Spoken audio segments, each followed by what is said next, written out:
हिंदू धर्म को अपमानित कर भारतीय सनातन परंपरा को नीचा दिखाने का हर काम नेहरू ने किया। देश की सोच को हिंदू विरोधी, देश के प्रति कुंठा व हीनता की भावना से भरने का कुकर्म भी नेहरू के राज में ही शुरू हुआ। लेकिन लिबरल पत्रकारों और दलाल बुद्धिजीवियों ने नेहरू के विरोध को सेकुलरिज्म का चोला पहनाकर ऐसे पेश किया कि देश भूल गया कि नेहरू ने ही आजाद भारत की शिक्षा पहले शिक्षा मंत्री मौलाना अबुल कलाम आजाद के भरोसे छोड़ दी और वक्फ बोर्ड का गठन भी किया। लेकिन इस छवि के पीछे की जो काली सच्चाई है उसको आज हम सबूतों के साथ आपके सामने पेश करते हैं। सबूत नंबर 1, सत्ता के लिए भारत के विभाजन। नेहरू का सबसे बड़ा पाप था कि प्रधानमंत्री बनने की लालसा में भारत के 2 टुकड़े करवाने से भी परहेज नहीं किया।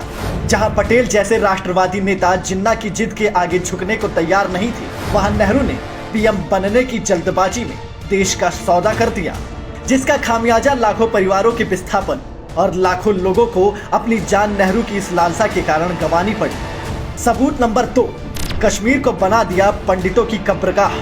राष्ट्रवादी विचारधारा के सरदार पटेल ने 562 रियासतों को भारत में सम्मिलित कर अखंडता की नींव रखी, तो तुष्टीकरण और हिंदू विरोध में डूबे नेहरू ने जिस एक रियासत को भारत में विलय करने का जिम्मा उठाया, वहां 370 लगाकर जहर के ऐसे बीज बोए कि जिसने देश को गहरे घाव दिए। वो नेहरू की घटिया तुष्टीकरण की नीति का नतीजा था कि आगे चलकर ये तुष्टीकरण लाखों कश्मीरी पंडितों के नरसंहार का कारण बना। सबूत नंबर 3, सोमनाथ के पुनर्निर्माण का विरोध। स्वतंत्रता के बाद देश के पहले गृह मंत्री वल्लभ भाई पटेल ने सोमनाथ मंदिर के दोबारा निर्माण की कोशिश शुरू की, तो जवाहरलाल नेहरू ने लगातार इसका विरोध किया।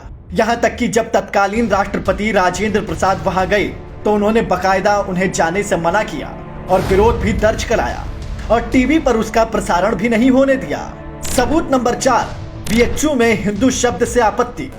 बनारस हिंदू विश्वविद्यालय में हिंदू शब्द रखने पर जवाहरलाल नेहरू को घोर आपत्ति थी। उन्होंने इन शब्दों को हटाने के लिए कहा था और दबाव भी डाला था। हालांकि उन्होंने अलीगढ़ मुस्लिम यूनिवर्सिटी में मुस्लिम शब्द रखने पर कोई आपत्ति नहीं जताई। सबूत नंबर 5, वंदे मातरम को नहीं बनने दिया राष्ट्रगीत। वंदे मातरम को राष्ट्रगीत बनाने पर जवाहरलाल नेहरू ने आपत्ति जताई थी। उन्हीं की आपत्ति के बाद राष्ट्र विरोधी लोगों का मनोबल बढ़ा, जिससे आज तक कुछ समुदाय वंदे मातरम गाने का विरोध करते हैं। यूएन की परमानेंट सीट छोड़ने का पाप हो या अपने निकम्मेपन से तिब्बत को चीन के हाथों में सौंप देने का कुकर्म, भारत को हर मौके पर नेहरू की आक्रामकता का शिकार होना पड़ा। पर जैसे हर रात के बाद एक सुबह होती है, वैसे ही नेहरू युग की 70 सालों तक चली काली रात के बाद भारत के आकाश में मोदी जी के रूप में एक चमकता सूरज उगा, जिसने सनातन परंपरा के साथ भारत के वास्तविक गौरव को फिर से स्थापित करने का जिम्मा उठाया। यही कारण है कि मोदी जी ने जिम्मा उठा लिया है भारत के माथे पर लगे नेहरू के नाम के हर कलंक को धोने का।